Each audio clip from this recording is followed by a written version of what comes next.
Hoje, essa semana, na quinta-feira, começa a Copa do Mundo, né? Para alguns, a Copa da Copa, Copa das Copas, né? A Copa, acho que mais esperada pelo Brasil e a com mais polêmica também, né? Enquanto o mundo todo vai estar falando sobre esse tema juntos em um só ritmo, num só ritmo, que é o tema da Copa do Mundo desse ano, nós também vamos conversar sobre esse tema, juntos num só ritmo, né? Mas com algumas coisas diferentes do que a Copa do Mundo vai fazer. Porque a Copa do Mundo está tentando juntar as nações, todas olharem para o Brasil, para prestigiar ali alguns jogadores que dentro de 4 linhas vão tentar honrar, né, levar o seu país à glória de ser campeões da Copa do Mundo. O nosso ponto contrário a isso é que nós vamos conversar sobre o nosso chamado cristão para vivermos juntos como igreja, num só ritmo, num só desejo, que é fazer a vontade de Deus. Por isso que o subtítulo desse tema é Encontre o seu papel na comunidade de discípulos. A gente vai caminhar e eu espero que ao final dessa nossa caminhada de 5 domingos, você fique pensando assim, peraí, eu tenho algo para fazer então, como a música que a gente cantou, eu tenho um chamado. Eu não quero descansar enquanto eu não encontrar esse chamado de Deus para a minha vida, e melhor, enquanto eu não realizar esse chamado de Deus em minha vida. Outro contraponto da Copa do Mundo que a gente vai conversar é justamente sobre a convocação. Porque algumas semanas atrás a seleção brasileira foi convocada, e aí houve um questionamento, será que eles realmente mereciam estar lá? Alguns jogadores, será que alguns jogadores mereciam estar lá, né? Teve um zagueiro aí que todo mundo questionou, esse zagueiro não merecia estar lá, não está jogando futebol para isso. Alguns estão dizendo, o Neymar é a esperança do Brasil na Copa do Mundo, e sei lá, né? Então existe essa argumentação, essa discussão, até hoje pessoas falam sobre isso, né? Quando a gente vai pensar na nossa convocação, a gente tem que pensar numa ótica diferente. A convocação dos jogadores da seleção brasileira, ela usa como base uma coisa chamada meritocracia. Eles mereceram estar lá, pelo menos aos olhos do Filipão. A nossa convocação é um pouquinho diferente, porque vamos parar para analisar de verdade aquilo que nós somos, né? Existe uma epidemia na internet hoje em dia chamada rede social. Se você não faz parte de uma rede social, você é basicamente um indigente, né? Existe até uma frase que você é um indigente. Existe uma frase, para quem não faz parte da rede social, sumiu da minha cabeça agora. Você é um indigente na informática. Eu não lembro qual é a frase, mas se você não tem nenhuma rede social, você é considerado como indigente, né? E as redes sociais hoje, sei lá, Facebook, Instagram e tantas outras que tem, vira e mexe, tem um espaço ali para você definir quem você é, né? Não sei se você já leu, alguns anos atrás existia o Orkut, né? E no Orkut, a primeira página do Orkut de cada pessoa está lá, quem sou eu? Rapaz, eu li uns quem sou eu lá que eu falava, não é possível. Eu olhava assim, olha, eu conheço essa pessoa pela foto. Quando eu li o quem sou eu falava, peraí, não é? Essa pessoa não é tudo isso que ela está dizendo que ela é aqui, não. Essa pessoa mesmo ou é o Príncipe Charlie que está aqui, eu estou me confundindo, né? As pessoas colocavam no quem sou eu como se ela fosse a pessoa mais perfeita do mundo, né? E o ser humano tem essa tendência, né? Se eu não me valorizar, quem vai me valorizar? O ser humano tem essa tendência de, eu vou dizer quem eu sou, algo muito melhor do que eu sou. Você se lembra quando você conheceu uma pessoa interessante, sua namorada, o seu namorado, você vai se apresentar para ela, você começa a puxar o assunto. Eu me lembro quando eu conheci a Carla. Eu falei, eu vou contar só coisas boas sobre mim. As ruins deixa que ela mesma descubra, né? E aí aconteceu assim. Eu tenho certeza que quando você começou a namorar, a conhecer alguém, eu tenho certeza que você não colocou na mesa os seus defeitos.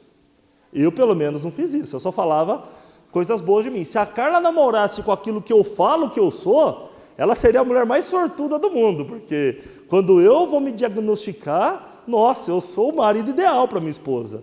O problema é que, na prática, a gente não é bem assim. Você já precisou preencher um perfil socioeconômico que você tem que definir em algumas palavras quem você é? A gente sempre joga nosso ego lá para cima, né? A gente fica quase que um ser perfeito. Hoje em dia, você não entrega mais currículo na empresa. Você entrega uma carta de intenção trabalhista. E nessa carta, você redige um texto dizendo ali quem você é e o quanto você poderia cooperar com aquela empresa. Rapaz, eu já vi umas cartas na internet que às vezes surge, a pessoa é a solução para o mundo, não é só para aquela empresa. Aquela pessoa devia ser presidente, por quê? Mas essa é a tendência do ser humano. A gente, quando eu vou falar de mim mesmo, eu encho o peito e olha, eu tenho orgulho do que eu sou, né? O ser humano tem essa tendência. E aí a gente não gosta quando alguém vem apontar as nossas falhas. Vou fazer uma pergunta para você. Você tem um apelido? Hein, Chico? Né? Chico. Você tem um apelido? Normalmente, o seu apelido, ele é anexado a alguma característica que, via de regra, você não gosta. E ele só faz sentido quando, via de regra, você se magoa com esse apelido, né? Eu não sei porquê, mas durante boa parte da minha infância, adolescência e juventude, meu apelido era Cabeção. Eu não entendo porque diziam isso para mim, né? Mas eu sempre carreguei esse apelido comigo, né? Aí a pessoa vira ponto de referência, né? Onde é o banheiro? Está vendo aquele cara cabeçudo lá? Ó? Depois dele, aquela porta direita, né? Então, você vira ponto de referência. Toda vez que você tem um apelido, via de regra, esse apelido aponta uma característica que você não gosta, né? E aí você carrega isso com você. Não tem jeito. E a gente, via de regra, não gosta quando alguém põe apelido na gente, ou quando alguém é muito sincero. Você já fez uma pergunta para alguém, e a pessoa respondeu na lata, e você não gostou de ouvir aquela resposta, por mais verdadeira que aquela resposta seja? O que você faz uma segunda vez? Não vou perguntar para aquela pessoa de novo, vou perguntar para outra, né? Uma pessoa que me motive, que me leve para cima. A gente vai ter uma conversa agora com o apóstolo Paulo. Abra sua Bíblia lá em Efésios, capítulo 2, do versículo 1 do versículo 1 ao versículo 10. E toda essa introdução que eu fiz até agora vai ser mais ou menos isso que o apóstolo Paulo vai fazer com a gente. Porque se eu pedir para você, vem aqui à frente, defina quem você é para todo mundo ouvir, a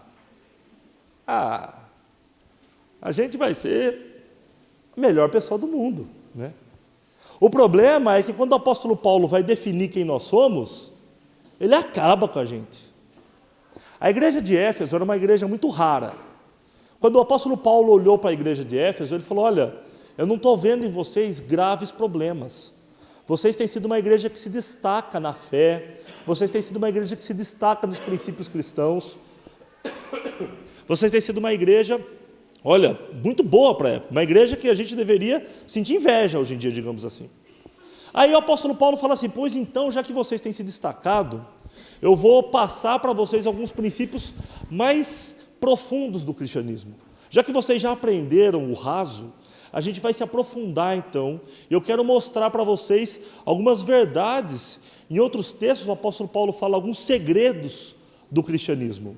E esse segredo, Paulo começa justamente revelando quem nós somos e o que nós somos e aquilo que nós fazemos. Então a gente vai ler por partes e vai ver o apóstolo Paulo definindo a gente. E por favor, não fiquem bravos comigo. Fiquem bravos com o apóstolo Paulo, porque é ele que vai dizer aquilo que nós somos. Então a gente vai ler inicialmente do verso 1 até o verso 3. Efésios 2, de 1 a 3, diz o seguinte: antigamente, por terem desobedecido a Deus e por terem cometido pecados, vocês estavam espiritualmente mortos. Naquele tempo, vocês seguiam o mau caminho deste mundo e faziam a vontade daquele que governa os poderes espirituais do espaço, o espírito que agora controla os que desobedecem a Deus.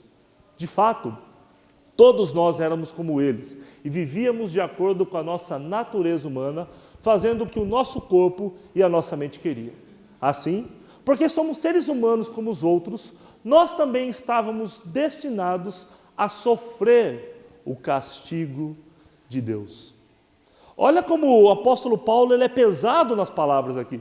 O apóstolo Paulo é aquele cara que se a gente fosse conversar com ele umas 2, 3 vezes, a gente ia falar assim, eu não quero mais falar com esse cara não. Esse cara ele é honesto e machuque quem machucar. E aí ele começa a definir um pouquinho aquilo que nós somos. E ele já começa assim, dando uma paulada na nossa cabeça. Ele fala, olha, primeira coisa que vocês têm que aprender, deixando de lado aquele, vocês são super-homem, não. Primeira coisa, olha, nós somos desobedientes, altamente desobedientes. A maior prova aqui, eu vi as mães tentando segurar as crianças e os filhos aqui agora no meio do culto. Consegue? Filho, fala para o seu filho, vem cá, meu filho, de 2 anos de idade, senta aqui do meu lado e fica quietinho, não quero ouvir uma palavra até o final do culto. Quanto tempo a criança vai aguentar ficar quietinho do lado de você, sem falar uma palavra até o final do culto? Esse até o final do culto vai durar quanto tempo? Né? A gente é desobediente desde quando nós éramos crianças, isso faz parte da nossa raiz, faz parte daquilo que nós somos. Pega o controle de televisão, deixa perto do seu filho e fala, filho, não mexa, ainda mais se ele for criança. Não mexa nesse controle da televisão. O que ele vai fazer? Primeira coisa que ele vai fazer é mexer naquele controle da televisão. Eu me lembro uma vez, eu era pré-adolescente, e na minha época de escola existia aquelas manias, acho que hoje em dia não existe mais, um caderno, que você ia respondendo umas perguntas e deixava uma mensagem para a pessoa no final do caderno, né? Eita, eu tenho uma vontade de preencher aqueles cadernos, eu preenchi o caderno de todo mundo, né? E eu sei que um caderno que eu peguei tinha um envelopezinho e uma orelhinha para você puxar para fora, mas na orelhinha estava dizendo assim, não puxe. Aí, adivinha, né? Não puxe, fui lá e puxei. Aí no resto do papel está escrito assim, eita, curioso, né? Estava dizendo não puxe, mas parece que ao dizer não puxe, aquilo ficou mais atrativo para mim. Por que será que eu não posso puxar? Né? Eu pego e vou puxar. Não parece que quando a pessoa fala assim para a gente, olha, é proibido você fazer isso. Não parece que aí que dá vontade de fazer só para ver no que dá? Né? Mexe em tudo, só não mexe nesse botão. E aí não fala para que serve o botão para você ver. Fala, só não mexe nesse botão. O que a gente vai querer fazer? Mexer no botão para descobrir por que eu não deveria mexer no botão. O apóstolo Paulo está dizendo assim, olha, aprendam, nós somos desobedientes. A gente está na nossa raiz, ter esse prazer em desobedecer. A gente é curioso. Uma vez me falaram, nem sei quem foi, que usando o exemplo aqui da aeronáutica, que quem derruba o avião, via de regra, é o ser humano. Porque se você colocar um animal dentro do avião e falar assim, você não pode fazer isso com o avião, o animal não vai fazer.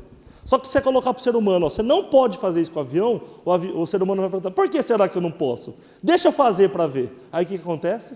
Né? A desobediência. Porque infelizmente a gente sente prazer na desobediência. Nós somos desobedientes. E aí o apóstolo Paulo fala, além de tudo, nós somos espiritualmente mortos. A Bíblia fala, lá em Gênesis capítulo 1, que Deus criou todas as coisas perfeitas. Colocou Adão e Eva num jardim onde tudo era perfeito. A maior prova que tudo era perfeito, não havia dor, não havia sofrimento, não havia patrão, não havia sogra. Era um lugar assim altamente perfeito onde Adão e Eva estavam. Deus falou para Adão e Eva, olha, você está livre aqui, coma de qualquer árvore, de qualquer fruta, só não coma daquela fruta, só não coma da árvore do bem e do mal. O que Adão e Eva fizeram? Comeram justamente da árvore que não podia. Naquele instante, a palavra de Deus fala que o homem morreu no seu relacionamento com Cristo. Morreu no seu relacionamento com Deus. E Paulo está dizendo, olha, nós somos espiritualmente mortos. O que um morto é capaz de fazer?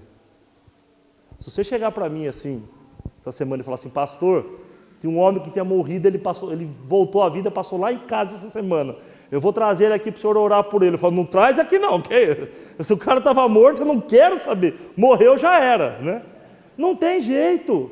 A Bíblia está dizendo assim, olha, vocês são desobedientes, espiritualmente mortos, e o texto vai continuando. Naquele tempo vocês seguiam o mau caminho desse mundo e faziam a vontade daquele que governa os poderes espirituais. Paulo está dizendo, olha, vocês são escravos. Vocês não têm nem vontade própria. Maridos, olhem para mim. Quem manda em casa? Hein? Quem manda em casa? Por mínimo, por juízo que a gente tiver, quem manda em casa? Né? Se você quiser comprar aquela mega TV Master Plus Advanced, que não tem mais controle, você mexe na TV com a mão agora, tal, só que a sua esposa quer uma geladeira, um fogão ou um armário novo, o que a gente vai comprar? Né? A nossa vontade fica em segundo plano, não tem jeito. Eu e a Carla, às vezes eu pego uma folga da igreja, a Carla pega uma folga do trabalho, e aí a gente pode viajar para visitar ou a minha família ou a família dela. Adivinha para onde a gente vai? Quem manda em casa, né? A gente não tem vontade própria. Paulo está dizendo assim, olha, nós somos escravos daquele que governa os poderes espirituais desse mundo. Eu não estou comparando a sua esposa com o diabo, porque o texto está dizendo assim, que é o diabo. Quando eu for comparar, eu jogo a sogra, não é isso, né? Mas o texto está dizendo que nós somos escravos daquele que governa os poderes desse mundo. No caso do pecado, nós somos escravos de Satanás, ele que governa o pecado, né? Você ou vai dizer que você nunca recebeu um puxão de orelha quando você contou uma mentirinha, seu pai e sua mãe falou assim, quem que é o pai da mentira? Né? Nunca tomou esse puxão de orelha? O texto está dizendo, olha, nós somos escravos de Satanás, porque é ele que governa os poderes, as vontades espirituais desse mundo, né? Nós somos escravos do nosso pecado. A gente não tem vontade própria. A gente não tem, não conseguimos, porque quem está nos governando é o nosso pecado. E aí, o texto continua com Paulo dizendo assim, olha, quando a gente consegue achar que está fazendo alguma coisa, a gente mostra o quanto nós somos rebeldes, o quanto nós fazemos aquilo que a nossa mente ou a nossa própria vontade quer. A gente sabe, via de regra, o que é bom fazer. Mas, imagine que você foi no médico essa semana e o médico falou para você, olha, você está com colesterol alto, começa a cortar gordura. Só que quinta-feira é jogo do Brasil. Você já convidou seus amigos, já combinou, já comprou aquela pecinha de picanha, está na geladeira, um dedinho de gordura, sabe? Aquela picanha gordurosinha, aí pica, põe na mesa, aí você pensa assim, o médico falou que eu estou com colesterol alto, e essa picanha está me chamando. Eu tenho a razão correta de obedecer o médico, mas eu tenho a vontade de comer essa picanha pingando gordura. Vamos ser franco, o que a gente faz? A gente é rebelde. Eu não sei se alguém aqui tem diabetes. Você consegue controlar e não comer doce? Não comer chocolate? Tomar café sem açúcar, é uma delícia tomar café sem açúcar. Você consegue tomar café sem açúcar? A não ser o seu Reinaldo ou o João Batista, que eu não sei o que os homens têm na cabeça, que toma café sem açúcar, mas... né? Quem tem não aguenta, porque a gente é rebelde, a gente vai acima daquilo que o nosso corpo, o nosso desejo quer. Eu sei, gente, que o bacon é o pior alimento que tem no mundo, mas vocês não sabem como o bacon é gostoso, não tem jeito. O meu corpo sente falta disso, de bacon de vez em quando, né? Foi Deus que fez o bacon, né? Não pode ser tão ruim assim, né? A gente segue a vontade da nossa mente, nós somos rebeldes. A gente sabe que não deveríamos fazer isso, porém, a gente é rebelde, a gente tem esse desejo, é isso que nós somos. E aí o texto vai dizer, olha, nós somos desobedientes, espiritualmente mortos, escravos, rebeldes, que isso é uma matemática, que quando a gente soma tudo isso, o texto vai dizer o seguinte, com tudo isso, nós somos destinados a sofrer o castigo de Deus. Esse texto aqui é um chacoalhão para mim, porque quantas vezes a gente usa aquela frase, eu não sei porque Deus permitiu que aquela pessoa sofresse tudo isso, ela não merecia. O texto está dizendo, olha, eu sou tudo isso, e eu mereço sofrer o castigo de Deus. Eu sou desobediente, eu nego a Deus constantemente, eu sou escravo do meu pecado, eu sou rebelde diante da vontade de Deus, eu mereço sofrer. Quando eu estou sofrendo, eu não tenho nada mais, nada menos do que aquilo que eu mereço. É uma consequência de uma escolha que a gente fez lá no Éden, quando a gente negou a vontade de Deus. Eu falei, olha, eu posso caminhar com Cristo ou me afastar dele. Escolhi me afastar dele e comer o fruto da árvore proibida. E a maior prova disso é que até hoje, constantemente, nós continuamos a fazer essa escolha. Ou vai dizer que essa semana, em nenhum momento, a gente foi desobediente. Ou vai dizer que essa semana, em nenhum momento, a gente se rebelou contra a vontade de Deus. Ou, essa semana não, essa semana tudo que eu fiz foi de acordo com a vontade de Deus. De segunda-feira dessa semana até hoje, tudo que eu fiz foi de acordo com a vontade de Deus. Essa semana esse texto não se encaixa para mim. Paulo está definindo, olha, nós somos isso. Até porque nós não conseguimos ser outra coisa, porque nós somos escravos disso tudo. Somando tudo isso, o que nós merecemos, Paulo está dizendo, merecemos sofrer. Qual que é o nosso destino? É sofrer. É isso que nós somos. E é isso que nós merecemos. Só que Paulo não termina aqui, Paulo continua. Ele já mostrou aquilo que nós somos. Ele fala, mas agora eu vou mostrar para vocês que vocês têm um amparo. Eu vou mostrar o que Deus é. E aí a gente vai ler agora do versículo 4 ao versículo 7, quando ele diz o seguinte: mas a misericórdia de Deus é muito grande. Nós somos destinados a sofrer, porque nós somos desobedientes, nós somos escravos, nós somos rebeldes, nós somos espiritualmente mortos. Então, nós somos destinados a sofrer. Mas a misericórdia de Deus é muito grande. E o seu amor por nós é tanto que quando estávamos espiritualmente mortos por causa da nossa desobediência, Ele nos trouxe para a vida que temos em união com Cristo. Pela graça de Deus, vocês são salvos. Por estarmos unidos com Cristo Jesus, Deus nos ressuscitou com Ele para reinarmos com Ele no mundo celestial. Deus fez isso para mostrar em todos os tempos do futuro a imensa grandeza da sua graça, que é nossa por meio do amor que Ele nos mostrou por meio de Cristo Jesus. Olha o que o texto está dizendo, olha, esse Deus ele é imensamente misericordioso. Esse Deus ele é imensamente misericordioso. Eu já citei o exemplo agora de pouco, né? O marido ele não tem vontade própria, quem manda em casa é a mulher.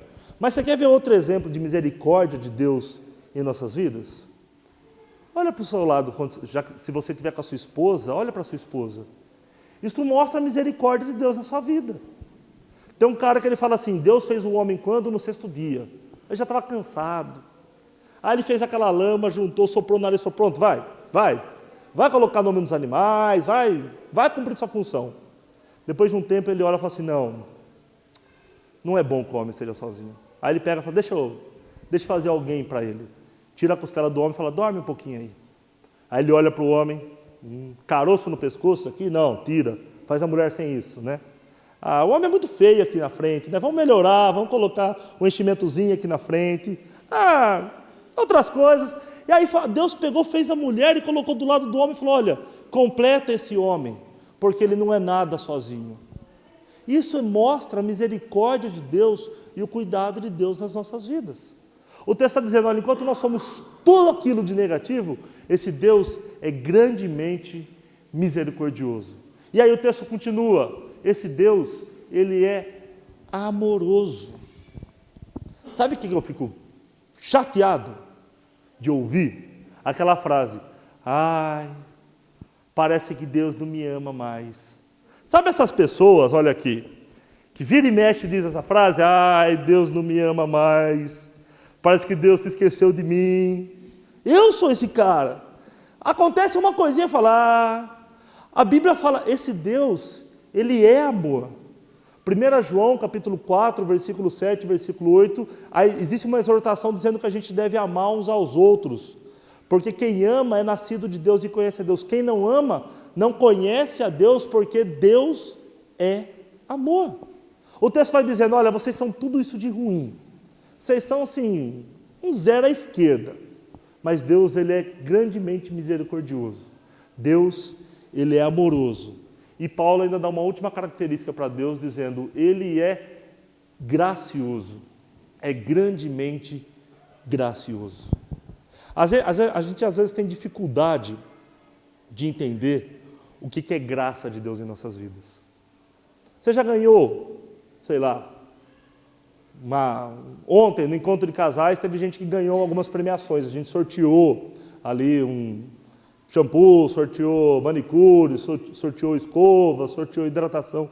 As pessoas que ganharam aquilo, para aquilo, elas não pagaram nada. Foi de graça. Foi gratuito. O texto está dizendo, olha, nós somos tudo de ruim. Desobedientes, mortos, escravos, rebeldes. Só que esse Deus, Ele é misericordioso, Ele é amoroso e Ele dá tudo isso de graça. Paulo está fazendo um paralelo injusto com a gente. Paulo, de certa forma, está comparando a gente e Deus. É a mesma coisa que comparar eu com um modelo, né, um cara que faz fisiculturismo. Né, mesma coisa. Não tem comparação. Paulo está comparando a gente e Deus. Falou, olha o que vocês são e olha o que Deus é. A intenção de Paulo é jogar a gente lá para baixo e falar, olha, desculpa, mas a gente não é nada. Desculpa, mas sem Deus, olha o que a gente é. E o texto está dizendo, olha, Deus, sem vocês, olha o que Ele é. Gracioso, misericordioso, amoroso. Só que aí Paulo termina dizendo aquilo que Deus faz de cada um de nós. E o texto do 8 ao 10 diz o seguinte, pois pela graça de Deus, vocês são salvos por meio da fé. Isso não vem de vocês, mas é um presente dado por Deus. A salvação não é um resultado dos esforços de vocês. Portanto, ninguém pode se orgulhar de tê-la, pois foi Deus quem nos fez o que somos agora. Em nossa união com Cristo Jesus, Ele nos criou para que fizéssemos as boas obras que Ele havia preparado para nós. O texto vai dizer, olha, é pela graça de Deus que nós somos salvos. E a salvação em nenhum momento depende de cada um de nós.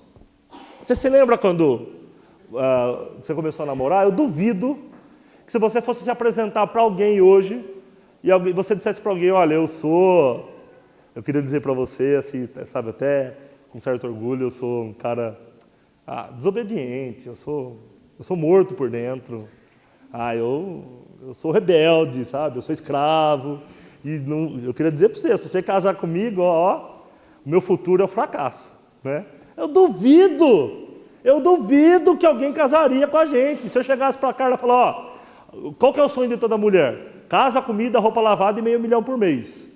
Mas Carla, o que eu tenho para oferecer para você é rebeldia, escravidão, dor de cabeça e um destino de sofrimento. Topa? Quer casar? Não vai. O texto está dizendo, olha, no nosso relacionamento com Deus, eu ofereço para Deus isso. Deus, vamos fazer o seguinte, eu vou te dar a minha desobediência, eu vou te dar a minha escravidão, constantemente eu vou ser rebelde, sabe? Eu estou morto por dentro, então não tem nada melhor para oferecer. Cada vez que eu sofrer, eu vou achar que o Senhor que não me ama mais. Deus fala assim, beleza. E aí eu te dou a minha vida. Eu te dou a salvação. Eu te dou a vida eterna. Fala o seguinte, me dá tudo que você tem. E eu te dou tudo que eu tenho.